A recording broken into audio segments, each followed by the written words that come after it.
నమస్తే, welcome to Shri media. నేను మీ విష్ణుప్రియ. మన ప్రేక్షకులందరికీ కూడా విశ్వావసునామ సంవత్సర ఉగాది శుభాకాంక్షలు. ఉగాది అనగానే మనకు ముందుగా గుర్తొచ్చేది ఉగాది పంచాంగం, పంచాంగ శ్రవణం.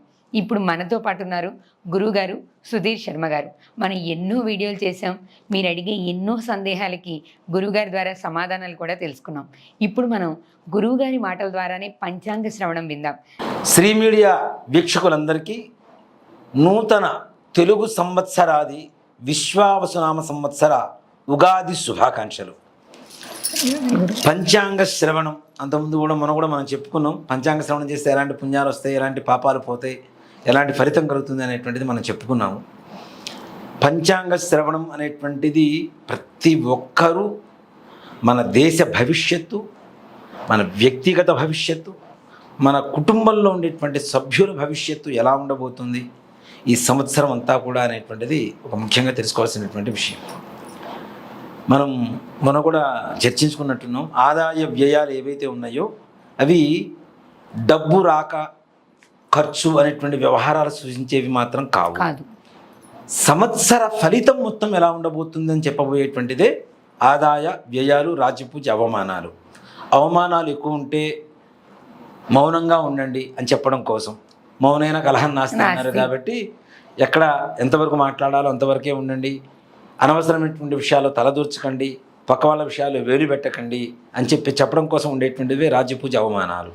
అలాగే ఆదాయ వ్యయాలు కూడా ఆరోగ్యం, వివాహం, సంతానం, ఆనందం, ఆదాయం, ఖర్చు అన్నీ కలుపుకుంటే ఆదాయ వ్యయాల కిందకు వస్తాయి. అంతేకాని 14 రూపాయలు వస్తాయి, 2 రూపాయలు ఖర్చు అయిపోతే 12 రూపాయలు బ్యాంకింగ్ చేసుకుంటాను, ఇది కాదు పరిస్థితి. దానికి ముఖ్యంగా చెప్పాలంటే మొత్తం జీవితం ఈ సంవత్సరంలో ఉండేటువంటి మన జీవనం మొత్తం ఎలా సాగబోతుందని సూచించేటువంటిదే ఆదాయ వ్యయాల కిందకు వస్తాయి. ముఖ్యంగా పంచాంగ శ్రవణం విషయానికి వస్తే ఈ సంవత్సరంలో అంటే చెప్పొచ్చమ్మా, ఫలానా రాజు, ఫలానా రవి రాజు, ఇవన్నీ చెప్పొచ్చు. వీటి వల్ల జనాలకి కన్ఫ్యూజన్లో ఉంటారు. ఇవన్నీ మనకు అవసరమా? రాజు ఎవరు, సేనాధిపతి ఎవరు, ఇవన్నీ మా అర్ఘ్యాధిపతి ఎవరు, మేఘాధిపతి ఎవరు, ఇవన్నీ అవసరమా అనుకుంటారు. కానీ వాటి ఫలితాలు చెప్పుకుంటూ వెళ్తారు డైరెక్ట్గా. నిజం చెప్పాలంటే గురుగారు, ఈ గ్రహాల గురించో ఈ రాజు సేనాధిపతి చెప్తున్నప్పుడు కొంతమందికి అర్థం కావట్లేదు. ఇది మేము కెమెరా ముందు చెప్పడానికి కొన్ని సందర్భాలు సహకరించవు, కానీ కొంతమంది ప్రేక్షకులు ఇదంతా కూడా కొంతమంది ఒక వర్గానికి అర్థం కాని పరిస్థితిలో ఉంది. అర్థమయ్యే స్థాయిలో ఉన్నవాళ్ళు వాస్తవంగా వాళ్ళే చూసుకోగలిగే స్థితిలో కూడా ఉన్నారు. ఇప్పుడు అర్థం కాని వాళ్ళ కోసమే ఈ కార్యక్రమం. ముఖ్యంగా ఏదైనా అర్థవంతంగా అర్థమయ్యేలాగా వినసొంపుగా చెప్తే బాగుంటుంది, నిజం చెప్తే బాగుంటుంది. లేనిపోని అపోహలని తీసుకొచ్చి అబద్ధాలు చెప్పి అర్థం కాకుండా చెప్తే దానివల్ల పెద్ద ఉపయోగమే ఉండదు. అబ్బా వేస్ట్ అబ్బా, ఇంకో వీడియో చూసుకుందాం అని చెప్పి వెళ్ళిపోతారు జనాలు. ఇక్కడ జనాలకు అర్థమయ్యేటువంటి భాషలో చెప్పాలంటే అమ్మా, ఈ సంవత్సరం ఏదైతే ఉందో ముఖ్యంగా భారతదేశం యావత్తు చక్కగా ప్రశాంతంగా ఉంటుంది. చిన్న చిన్న భయాందోళనలతో కూడుకున్నటువంటి పరిస్థితులు, యుద్ధ వాతావరణం. కానీ మన భారతదేశ సైనికులు అత్యంత చాకచక్యంతో విజయాన్ని సాధించేటువంటి పరిస్థితులు కూడా కనపడుతున్నాయి. చిన్న చిన్న ప్రాణ నష్టాలు జరుగుతాయి, కానీ తప్పనిసరిగా విజయం భారతదేశందే అవుతుంది. అంటే ప్రత్యర్థుల్ని చాకచక్యంగా ఎదుర్కొనేటువంటి శక్తియుక్తుల్ని ప్రదర్శించేటువంటి పరిస్థితి మన భారతదేశంలో తప్పనిసరిగా కనబడుతుంది.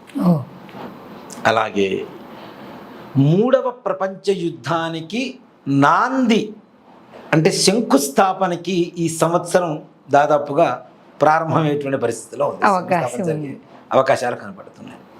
అలాగే గుజరాత్, ఆఫ్ఘనిస్తాను, అలాగే కొన్ని రాష్ట్రాలలో ఈశాన్య రాష్ట్రాలు అని చెప్తూ ఉంటాం ఎక్కువగా. ఈశాన్య రాష్ట్రాలలో కొంతవరకు భూకంపాలు వచ్చేటువంటి పరిస్థితులు కనపడుతున్నాయి. వాటి వల్ల ప్రాణ నష్టం కూడా, కొంత ఆస్తి నష్టం, ప్రాణ నష్టం కూడా జరుగుతుంది. అలాగే వర్షాపాతం విపరీతంగా ఉండబోతుంది ఈ సంవత్సరంలో. విపరీతమైనటువంటి వర్షాపాతం. కొన్ని నగరాలు నీట మునిగి ఒక 4-5 రోజుల పాటు విద్యుద్ఘాతం కలిగి అసలు అంటే జలమయం అయిపోయే జల దిగ్బంధం అయిపోయి జల దిగ్బంధంలో ఉండేటువంటి పరిస్థితులు కూడా కనపడుతున్నాయి. అలాగే రైతులకి పంటలు మంచిగా చేతికి అందేటువంటి పరిస్థితి. వాటిల్లో ముఖ్యంగా మినుములు, కందులు, శనగలు, వరి, పసుపు, పత్తి, మిర్చి, వీటిల్లో ఎక్కడా డోకా ఉంటుంది. అన్ని పంటలు మంచిగా సమృద్ధిగా పండుతాయి. కానీ పండ్ల తోటల వాళ్ళకి మాత్రం కొంత నష్టం వాటిల్లేటువంటి పరిస్థితి. వర్షాపాతం ఎక్కువ ఉన్నప్పుడు ఆటోమేటిక్గా గాలులు వస్తాయి, వడగాల్పులు. ఈ గాల్పులతో పాటు పండ్లు కింద రాలిపోవటం, ఇట్లాంటివి కొంతవరకు నష్టం చేకూరేటువంటి పరిస్థితులు ఉన్నాయి. వాటిల్లో ముఖ్యంగా మామిడి పండు, మనం కమల పండ్లు అంటాం, కమల, బత్తాయి, ఇట్లాంటి తోటల వాళ్ళకి మాత్రం కొంతవరకు నష్టం చేకూరేటువంటి అవకాశం ఉంది. వాటికి విపరీతమైనటువంటి రేట్లు పెరిగేటువంటి పరిస్థితులు కూడా కనబడుతుంది.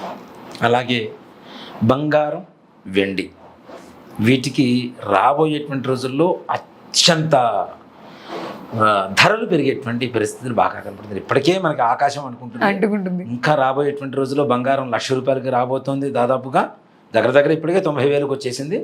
1,00,000 రూపాయలు దాదాపు దగ్గరగా శ్రావణ మాసం నాటికి వెళ్ళేటువంటి అవకాశాలు కనపడుతున్నాయి. ఇక్కడ మనకి పేపర్లలో వాటిల్లో కూడా చూడండి, ఏం చేస్తారంటే బంగారం ధర పెరిగినప్పుడు బంగారం ధర పెరిగింది అంటాడు. ఒక 200 తగ్గగానే అత్యంత తక్కువ రేట్లో బంగారం అనేది 200 తగ్గితేనే, పెరిగినప్పుడు 10,000 పెరిగినప్పుడు 1,000, తగ్గినప్పుడు 200 తగ్గినప్పుడు మాత్రం అందుబాటులో బంగారు ధరలు అని పెట్టేస్తారు. పడిపోయిన బంగారం ధర అత్యంత తక్కువకి పడిపోయిన బంగారం ధర 200కి 300కి, ఏది 10 గ్రాములకి, 1 గ్రామం కూడా కాదు, 10 గ్రాములు, ఇలాంటి పరిస్థితులు. అలాగే వెండి కూడా అమ్మ రాబోయే రోజుల్లో బంగారం కంటే పోటీ పడేటువంటి పరిస్థితి వెండికి ఉంది. దాదాపు రాబోయేటువంటి ఈ సంవత్సరంలో 1,20,000, 1,30,000 రూపాయలు కేజీ వెండి ధర పెరిగేటువంటి పరిస్థితిలో కూడా రాబోతుంది. ఇన్వెస్ట్మెంట్ పెట్టాలనుకున్న వాడు ఇట్లాంటి వాటి మీద పెట్టండి, బాగుంటుంది చాలా, దాంట్లో అనుమానం ఏం లేదు. అలాగే లోహం, ఇనుము కూడా మంచి రేట్లు రాబోతున్నాయి. సిమెంట్ వ్యాపారస్తులకి, అలాగే లోహం, ఐరన్ బిజినెస్ చేసేటువంటి వాళ్ళకు కూడా మంచి ఆదాయం రాబోతుంది. రేట్లు పెరగబోతున్నాయి. కాబట్టి ఎవరైనా ఇల్లు కట్టించుకోవాలి, ఇట్లాంటివి ఏమైనా చేసుకోవాలంటే ముందుగా చేసుకోవడం అనేది ఉత్తమమైనటువంటి పని. అలాగే సెప్టెంబర్ మాసం తర్వాత భూములకు కూడా విపరీతమైనటువంటి రేట్లు. ఇప్పుడేదో ప్రభుత్వ వైఫల్యం వల్ల పడిపోయినాయి అనుకుంటున్నారు, కానీ కాదు, అది కుజస్తంభనం వల్ల ఈ రియల్ ఎస్టేట్ వ్యాపారం చాలా డల్ అవుతుంది. ఇది మీరు ఇంతకు ముందు వీడియోలో కూడా చెప్పారు. మనం సెప్టెంబర్ తర్వాత ఇప్పుడున్న రేట్లకి రెట్టింపు దశలో భూములు రేట్లు పెరగబోతున్నాయి. కాబట్టి ఎవరైనా భూములు, ఇళ్ళు కొనుక్కోవాలనుకుంటే ఇప్పుడు చాలా తక్కువలో ఉండేటువంటి పరిస్థితి.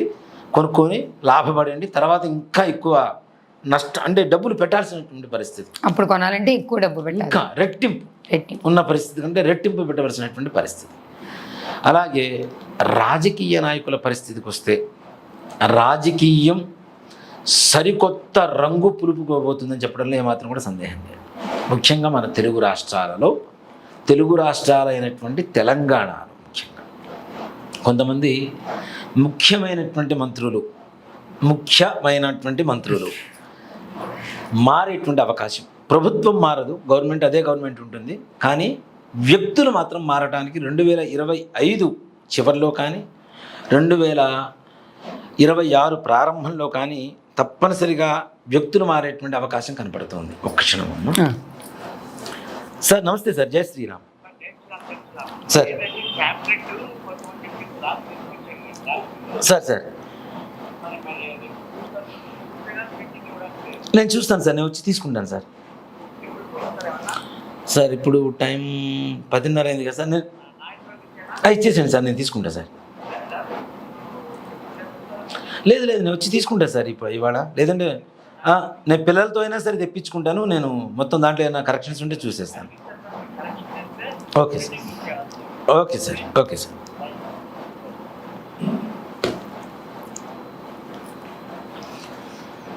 రాజకీయ నాయకుల్లో మార్పులు రావడానికి అవకాశాలు ఉన్నాయి.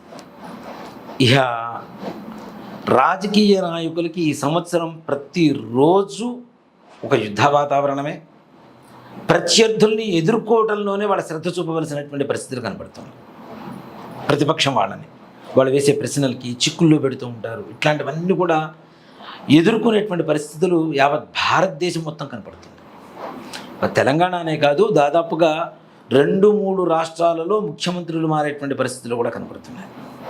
నేను నన్ను తిట్టుకోవచ్చు, జనాలు తిట్టుకున్నా పంచాంగం ఏదైతే చెబుతుందో ఇది నా వ్యక్తిగతమైనటువంటి విషయం కాదు, నా వ్యక్తిగతమైనటువంటి భావన కాదు, ఉన్నదే చెప్తున్నాను నేను. ఇది ఆల్రెడీ మనం 2024 పంచాంగ శ్రవణంలో కూడా నేను చెప్పుకుంటూ వచ్చాను.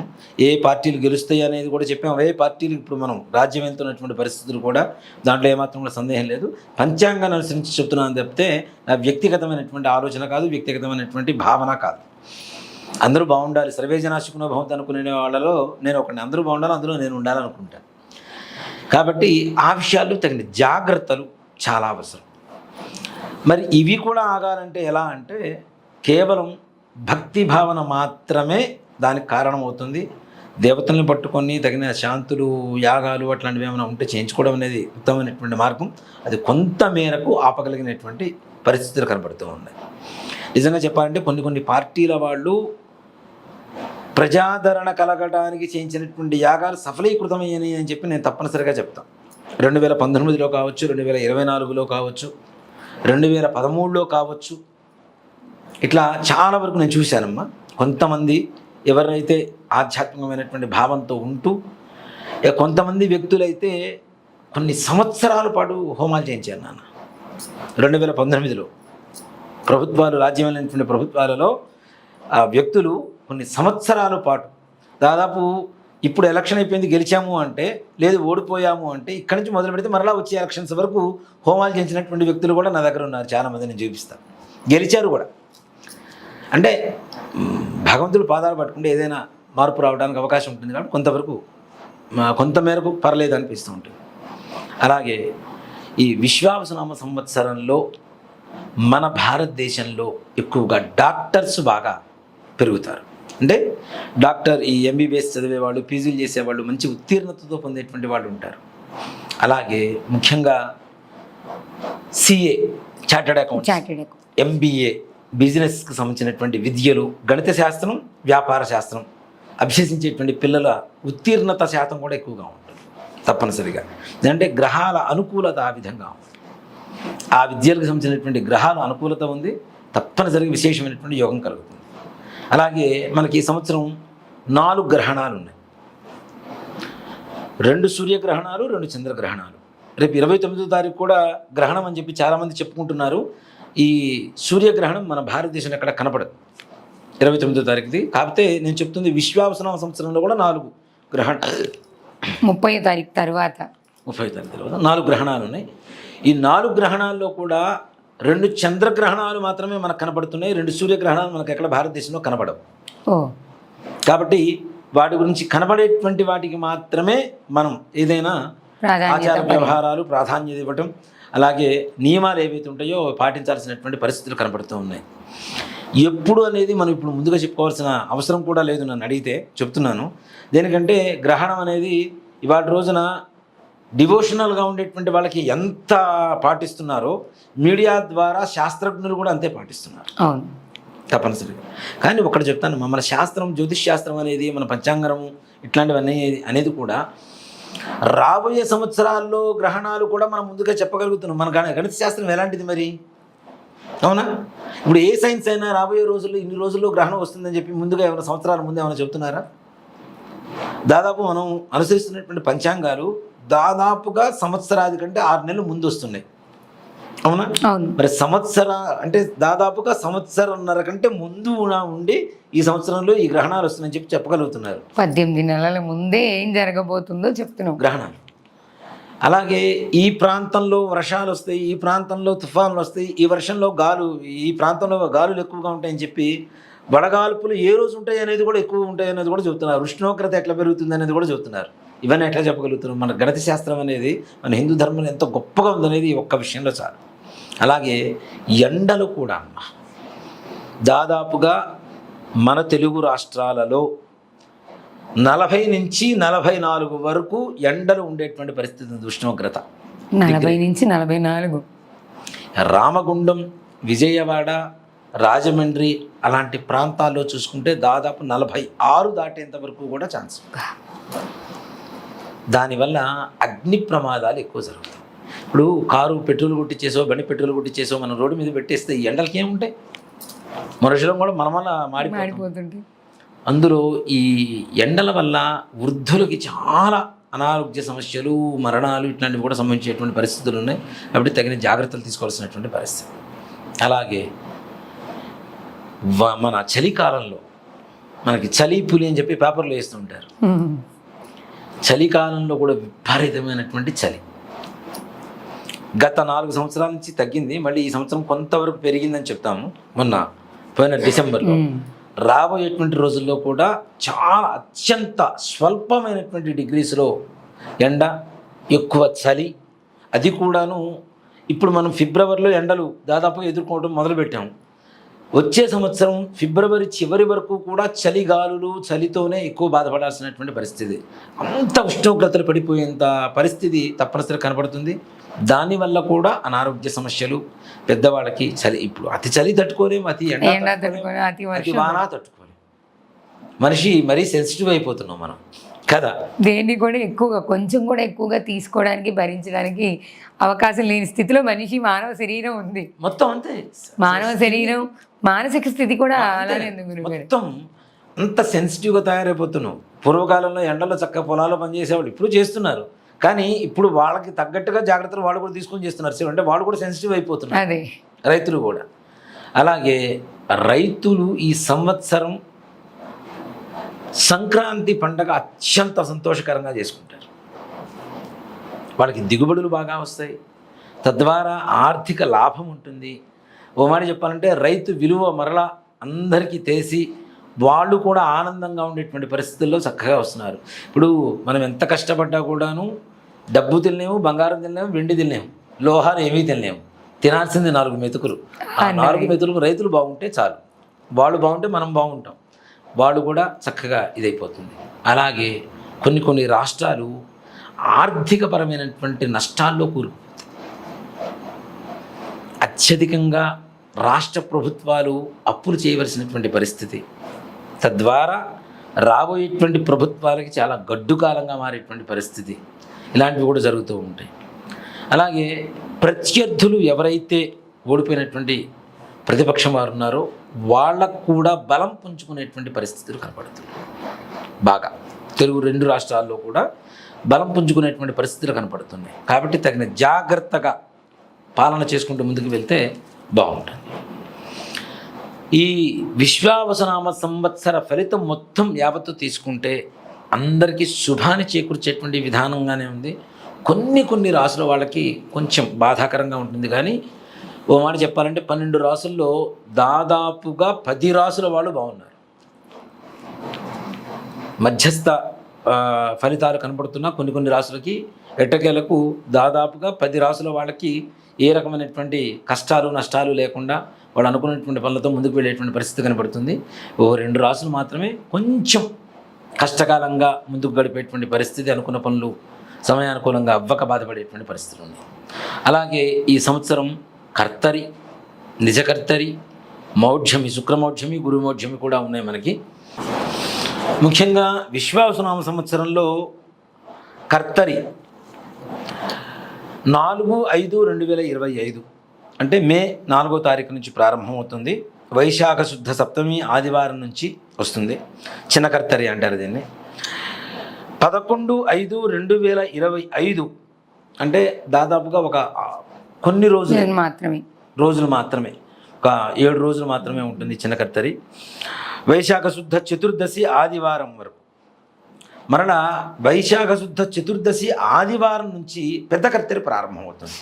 చిన్న కర్తరి అయిపోగా పెద్ద కర్తరి ప్రారంభమైపోతుంది. అది ఎప్పుడు 28/5/2025 జ్యేష్ఠ శుద్ధ పాడ్యమి బుధవారం వరకు ఉంటుంది పెద్ద కర్తరి. అది కొంచెం ఎక్కువ రోజులు, వైశాఖం జ్యేష్టం వరకు ఉంటుంది తప్పనిసరిగా. ఈ రోజుల్లో గృహ సంబంధమైనటువంటివి, గృహప్రవేశాలు కానీ, కర్ర మట్టి పనులు కానీ, శంకుస్థాపనలు కానీ చేయకూడని పనులు ఇవి తప్పనిసరిగా. కర్తరిలో అసలు ఈ రకమైనటువంటివి ఎవ్వరూ కూడా చేయకూడనటువంటి పనులు. ఇసుక మౌఢ్యమి, ఇప్పుడు వాడుక భాషలో మూఢం అంటుంటారు, మూఢమి అంటుంటారు, మూఢం అంటుంటారు. మౌఢ్యమి అంటుంటాం. ఈ మౌఢ్యమిలో అసలు ఏ శుభకార్యాలు చేయరు. చేసేటువంటి శుభకార్యాలు ఉంటాయి. ఏవి అంటే అన్నప్రాసన, శ్రీమంతాలు, వ్యాపారం, నామకరణాలు. ఇవి ఆపే పరిస్థితి కాదు కదా. వ్యాపారం ఆపితే మన వృత్తి, మన జీవనే వెళ్ళిపోతుంది. శ్రీమంతం ఆపడానికి గర్భం ఆగేది కాదు, అవునా? లెక్కలు చేసేవి. అలాగే అన్నప్రాసన, పుట్టిన పిల్లవాడికి 6 నెలలు 6 రోజులకి అన్నప్రాసన చేయమని శాస్త్రం చెబుతుంది. అంటే జీర్ణక్రియ అక్కడి నుంచి ప్రారంభం అవుతుంది, వాళ్ళకి సంపూర్ణంగా పనిచేయటం. 6వ నెల 6వ రోజు నుంచి జీర్ణక్రియ ప్రారంభం. మంచిగా అరిగించుకునేటువంటి శక్తిని వాళ్ళు పొందుతూ ఉంటారు. అందుకనే దీంట్లో కూడా ప్రతి ఒక్కటి ఒక సైంటిఫిక్ రీజన్స్ ఏనమ్మా మనకి. ఇవి ఇప్పుడు చెప్తున్నారు, ఇంతవరకు ఈ కాలం వరకు ఈ ఫుడ్ పెట్టండి, ఈ కాలం తర్వాత ఈ ఫుడ్ పెట్టండి అని ఇప్పుడు చెప్తున్నారు. ఇలాంటివి కొన్ని లక్షల సంవత్సరాల క్రితమే మన శాస్త్రం చెప్తుంది, మన సాంప్రదాయంలో, మన శాస్త్రంలో ఉన్నాయి. ఎంత బాగుంది చూడండి. 6 నెలల 6వ రోజున వాడికి జీర్ణక్రియ బాగా యాక్టివేట్ అవుతుందట సంపూర్ణంగా. అందుకని 6 నెలల 6వ రోజున అన్నప్రాసన చేయమని చెబుతాం. ఆ తర్వాత పుట్టింటికలు తీయమని చెబుతాం మనం. ఎందుకు? అన్నం పెట్టిన తర్వాత స్కిన్ థిక్నెస్ పెరుగుతుంది, పైన కత్తి పెట్టుకో చేస్తున్నప్పుడు వాళ్ళకి సెన్సిటివ్గా లేకుండా కొంచెం తట్టుకునేటువంటి శక్తిని ఇస్తుంది. అందుకని అన్నప్రాసన తర్వాతనే మనం పుట్టింటికలు తీయటం అనేది చేస్తూ ఉంటాం. ఇలాంటివి చేసుకోవచ్చు, దాంట్లో ఏమాత్రం కూడా సంబంధం లేదు. నామకరణం కూడా చేసుకోవచ్చు. నామకరణం కూడా పేరు పెట్టుకుని ఎన్ని రోజులు ఉంచుతాం? 21వ రోజు పెడతారు. కొంతమంది 11వ రోజు చేస్తూ ఉంటారు, కొంతమంది 27వ రోజు, కనీసం 27 రోజుల లోపల వాళ్ళకి నామకరణం చేస్తూ ఉంటాం. కాబట్టి దాంట్లో ఏ రకమైనటువంటి ఇదేం లేదు. అలాగే గురుమౌఢ్యం వచ్చేసరికి 11/6/2025 నవంబర్లో స్టార్ట్ అవుతుంది. 16వ తారీఖు నుంచి 11వ తారీఖు నుంచి ఇక్కడ చేసుకోండి. 11వ తారీఖు జూన్ నెల 2025వ తారీఖు నుంచి 25వ సంవత్సరం నుంచి ప్రారంభమవుతుంది. జ్యేష్ఠ పౌర్ణమి బుధవారం నుండి గురుమౌఢ్యమి 12/7/2025 వరకు దాదాపుగా ఒక నెల సమయం గురుమౌఢ్యం ఉంటుంది. అలాగే శుక్రమౌఢ్యం వచ్చేసరికి 28/11/2025 కార్తీక మాసంలో దాదాపుగా మనకి ప్రారంభమవుతుంది. ఇది మార్గశిర మాసానికి వెళ్ళిపోతుంది. ఈసారి కాస్త తొందరగా వస్తాయి నెలలు కూడా, మాసాలు కూడా మనకి ముందుగా. మార్గశిర మాసంలో ప్రారంభమవుతుంది. మార్గశిర శుద్ధ అష్టమి శుక్రవారం నుంచి ప్రారంభమై 14/2/2026 వరకు దాదాపుగా 3 నెలల పాటు శుభకార్యాలు అన్నీ రద్దు, ఏవీ లేవు అని చెప్పుకోవచ్చు. ఈ 3 నెలలు కూడాను ఒక్క ముహూర్తాలు, పెళ్ళిళ్ళు ఉండవు, గృహప్రవేశాలు ఉండవు, ఏ రకమైనటువంటి శుభకార్యాలు ఉండవు. కేవలం ఇందాక మనం చెప్పుకున్నటువంటి కార్యక్రమాలు మాత్రమే చేస్తాం ఉంటాయి కాబట్టి. అలాగే మకర సంక్రాంతి పురుష లక్షణం తీసుకున్నా కూడా ఈ సంవత్సరం ముఖ్యంగా పశు సంపద బాగా పెరుగుతుంది. గో సంరక్షణకి తగినటువంటి ఏర్పాట్లు ప్రభుత్వాలు ఏర్పాటు చేస్తూ ఉంటాయి. అలాగే కొంతమంది వ్యక్తిగతంగా కొన్ని సంఘాల పరంగా కూడాను గో సంరక్షణ అనేటువంటిది చాలా ప్రాముఖ్యత సంతరించుకుంటుంది ఈ సంవత్సరం. చాలా శుభ పరిణామం అది. మన గోమాత అంటూ ఉంటాం, మన తల్లితో సమానంగా చూసుకుంటున్నాం కాబట్టి గో సంరక్షణ అనేటువంటిది చాలా మంచిది దానివల్ల. అలాగే ముఖ్యంగా కందులు, కందిపప్పు ఇట్లాంటి వాటికి అత్యధికమైనటువంటి రేట్లు పెరుగుతాయి.